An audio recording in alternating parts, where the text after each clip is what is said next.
aku tak apa-apa lah, cari terus ya. Oke, hari ini kita akan memulai pembelajaran kita. Sebelum kita memulai pembelajaran kita, ada baiknya kita berdoa dulu ya. Ya, siapa dulu yang niat ke depan buat doa? Oh, kau lah dulu. Oke, maju ke depan buat doa kita. Kita belajar dengan tenang. Oke, teman kalian tadi sudah membuka pembelajaran kita hari ini dengan membuka doa. Ya baiklah, kita akan belajar materi kemarin. PR yang kemarin yang Bapak kasih sudah dikerjakan atau ada yang belum mengerjakan? Tolong dikumpulkan PR-nya ke depan. Ya, biar Bapak nilai ya. Siapa yang tidak mengerjakan, tolong maju ke depan. Oke? Ya. Jadi lain kali jangan nggak dikerjakan lagi tugasnya. Karena kayak gitulah kan, nggak mengerjakan tugas dapat sanksi. Oke, kita mulai pembelajaran kita hari ini. Itu tentang pembahasan kita yang kemarin itu tentang karakteristik kalimat efektif ya. Ya mungkin di sini sudah ada yang mengerti kemarinnya tentang Bapak, tentang yang Bapak jelasin kemarin. Cuman pasti masih ada yang belum mengerti di sini. Baiklah, yang belum mengerti coba tunjuk tangan. Nah, inilah kan orang yang nggak pernah dengarin orang yang ngomong depan.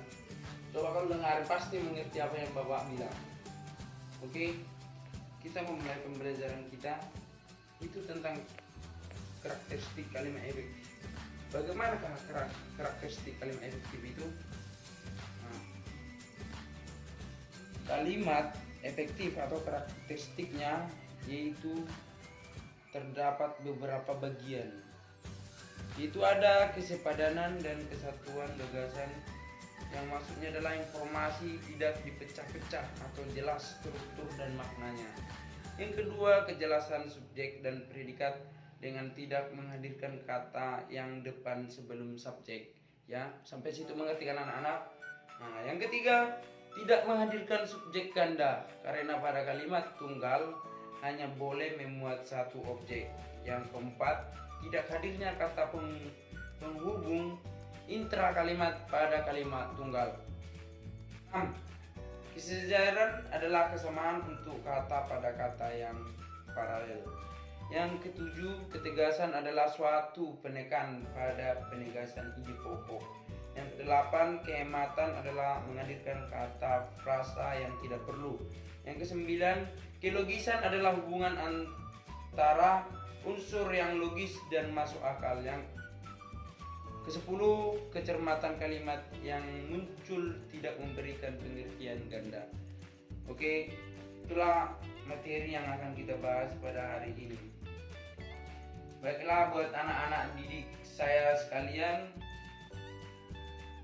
jadi arti dari karakteristik kalimat efektif itu yaitu seorang penulis yang namanya Wijono pada tahun 2007 membagi karakteristik kalimat efektif menjadi 10. Itulah yang ke-10 tadi.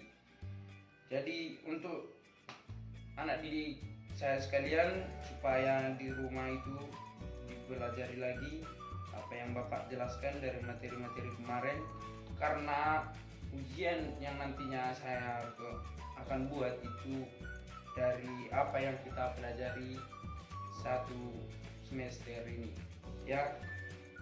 Ya, buat anak didik saya sekalian, jika ada yang belum mengerti tolong tunjuk tangan, atau sudah mengerti semua. Ya, coba dulu kau, apa tadi yang Bapak jelasin, coba dijelaskan. Pak, saya ingin bertanya, Pak. Ya, cobalah dulu jelaskan. Jadi Pak, karakteristik itu berguna untuk siapa saja, Pak? Jadi karakteristik kalimat efektif ini itu karakteristiknya, itu karakter dari kalimat efektif tersebut. Itulah yang ke-10 tadi yang ditulis oleh Wijono pada tahun 2007 tersebut. Itulah poin-poin yang saya bilang tadi, karakteristiknya yang ke-10 tadi. Nanti bisa dibaca dalam bukunya ya. Nanti dipelajari lagi di rumahnya, Nak. Siapa? Oke. Ingin bertanya lagi, Pak? Ya, silakan. Jadi jenis-jenis karakteristik pada kalimat objektif itu apa saja, Pak? Oh, jenis-jenis kalimat efektif. Oh, jenis kalimat efektif tersebut itu, kalau kalimat efektif itu kalimat yang ibaratnya yang maknanya jelas. Jadi maknanya jelas, tujuannya jelas, tidak berbelit-belit. Itulah kalimat efektif. Jadi dia itu baku. Nah, seperti yang sudah Bapak jelasin dari materi-materi kemarin atau pertemuan-pertemuan kemarin, dan hari ini juga saya kembali ke materi kemarin supaya anak-anak didik kami sudah atau sangat mengerti tentang apa yang Bapak jelasin, supaya nanti nilainya bagus-bagus dan ilmunya juga bertambah ya nak. Oke, nanti di sini kan ada 10 poin tersebut, nanti coba dulu dibaca di rumah. Itu ke manakah poin-poin tersebut, karakteristiknya untuk kalimat efektif. Nanti tugasnya kalian buat dulu nanti kalimat efektif dan harus mengikuti karakteristik yang ada di buku ini, yang halaman 93. Oke anak-anak? Nah, jadi ya, coba Pak. dulu dicatat dulu karakteristik kalimat efektifnya biar lebih paham. Oke? Ya dicatatlah dulu. Nah, Kapan ngumpulinnya, Pak? enggak, nanti siap, ini saya mau keluar bentar, nanti ada mau saya ambil, nanti kalau udah siap nanti saya harus sudah dikumpul. Jangan ribut ya anak-anak. Kalau ribut nanti, kalau bapak dengar ribut, nah, nanti dapat sanksi ya. Soalnya bapak cuma bentar, 3 menit ada yang bapak ambil. Maaf ya. Jadi saya keluar dulu ya, bentar.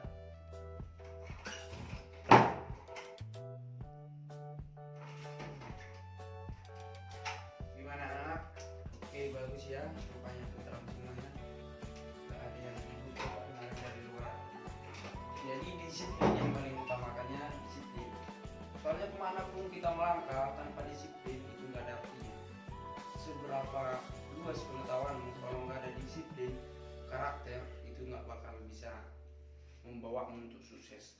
Tapi kalau kau disiplin atau kalian disiplin, pasti kalian bakal sukses. Bapak itu percaya. Maaf bapak tadi tinggalan absennya ya. Jadi mana ketua kelas di sini? Siap saya, Pak. Nah, coba dulu di absen dulu teman-temannya. Oke, Pak. Oke. Ada nggak suratnya atau memang Tanpa keterangan, Pak. Tanpa keterangan ya? Nanti buat teman-temannya yang dekat rumahnya supaya nanti materi yang bapak kasih hari ini atau PR-nya supaya dikasih tahu. Iya, Pak. Udah 3 hari orang 2 itu nggak hadir-hadir, Pak. Oh, kalau kayak gitu nanti saya langsung ke rumahnya Pak. Kalau enggak Kalau nggak kita jenguk aja, Pak. Gimana, Pak? kan kita belum tahu dia sakit atau kayak mana. Nanti saya coba hubungin keluarganya kalau memang dia berhalangan karena keadaan sakit atau kayak mana, nanti biar saya kabarin sama kalian. Kalau enggak saya sendiri yang ke situ langsung menemui orang tuanya. Oke? Oke. Mana tadi tugas yang bapak kasih? Sudah siap semua? Siap sudah, Pak. Sudah dikumpulin di meja Bapak semua. Oh iya ya, ini ya. Oh. Bagus sekali ya. Iya, bagus. Jadi kalian semakin banyak membaca, semakin banyak menulis, terutama kalian semakin banyak membaca, pengetahuan kalian akan semakin luas juga ya. Jadi jangan pernah bosan untuk membaca. Kenapa Bapak tekankan selalu kepada anak-anak sekalian untuk selalu membaca di rumah? Ini supaya kalian rajin membaca apapun kalian baca, karena itu bisa saja itu dapat informasi penting juga dan menambah wawasan kalian. Jadi orang sukses itu bukan dari orang malas. Orang sukses itu kebanyakan atau hampir semua itu dari orang yang memang rajin membaca sungguh-sungguh. Terutama rasa disiplinnya diutamakan, karakternya diutamakan, anak-anak. Nah, jadi tolong Bapak mohon supaya anak-anak itu semakin giat lagi belajar ya, supaya nanti nilai kalian juga bagus. Bapak juga ngasih nilainya aman karena memang kalian itu baik, rajin, tugasnya lengkap, terus nanti ujiannya juga lancar, bagus nilainya ya. Jadi jangan sampai ibaratnya kalian itu kewalahan nanti pas ujian atau menyesal karena nggak pernah belajar. Itu yang Bapak nggak suka ya. Jadi tolong permintaan bapak ini kalian lakukan. Jangan sampai ada nanti yang saya lihat, saya udah berulang kali sampai saya ngomong itu sampai mulut saya udah berbusa-busa, kalian satupun gak ada yang kalian lakuin. Itu percuma saja kalian sekolah. Nah, jadi kalian harus giat. Kalian yang harusnya nanti penerus bangsa, menggantikan bapak ini sebagai guru. Ada yang menjadi polisi, ada yang menjadi dokter, bahkan nanti kita nggak tahu nasib seseorang itu, ada yang menjadi presiden menggantikan bapak Jokowi. Nah, jadi kayak gitu. Jadi kalau kalian nanti yang ibaratnya malas belajar, gimana mau sukses, gimana mau membanggakan orang tua, gimana nanti nasib kalian? Apakah kalian hanya bisa menonton orang yang sukses, atau hanya sekedar ibaratnya cuma melihat saja, tidak ada tindakan sedikit pun? Ya coba dulu tunjuk tangan, ada pertanyaan. Coba dulu, mau bertanya apa? Oh enggak ada. Tolonglah, kalau bapak mau bertanya itu didengari, jangan ribut. Bapak juga di sini sebetulnya kalau saya tidak mengajar, nggak ada ruginya juga sama bapak, gaji saya dari pemerintah. Tapi karena saya menjunjung dan melakukan atau kewajiban saya sebagai guru, makanya saya di sini mendidik kalian yang baik supaya kalian nanti sukses ke depannya, bisa menggantikan bapak seperti yang saya bilang tadi. Bahkan petinggi-petinggi itu nanti itu bakal pensiun juga, kalian akan menggantikannya. Jadi tolonglah makin giat lagi belajar. Tadi berapa orang tadi yang tidak mengerjakan tugas, cuma mengerjakan tugas. Kalian belum ada pada saat penjajahan dulu seperti yang pasti kalian belajar di sejarah. Bagaimana seorang pejuang-pejuang, bahkan mereka kadang tidak tidur, kadang mereka tidak makan, hanya berjuang terus. Kalian hanya mengerjakan PR yang tidak terlalu banyak. Saya juga mengerti kalian juga punya aktivitas lain. Nah, tidak harus ibaratnya, saya mengerti lah sama keadaan di rumah juga. Nah, makanya saya tidak terlalu banyak memberi tugas. Yang penting kalian kerajinan kalian yang saya butuhkan, dan tepat waktu mengumpulkan tugas. Ibaratnya kalau salah benarnya di situ nanti saya akan menerangkan gimana salahnya, gimana benarnya. Nah, itu sebagai tugas saya. Jadi untuk kurikulum sekarang, yang aktif sekarang itu para siswa, bukan gurunya. Guru itu hanya ibaratnya menerangkan saja yang kalian tidak tahu. Jadi ibaratnya saya mengasih materi, kalian yang seharusnya mencari. Nah, nanti yang kalian tidak tahu bertanya kepada bapak, baru di situ bapak yang jelasin gimana kalian yang nggak mengertinya. Nah, jadi tolonglah untuk kedepannya supaya diri kalian nanti juga bagus ya. Oke, sekian dulu pembelajaran kita atau pertemuan kita hari ini.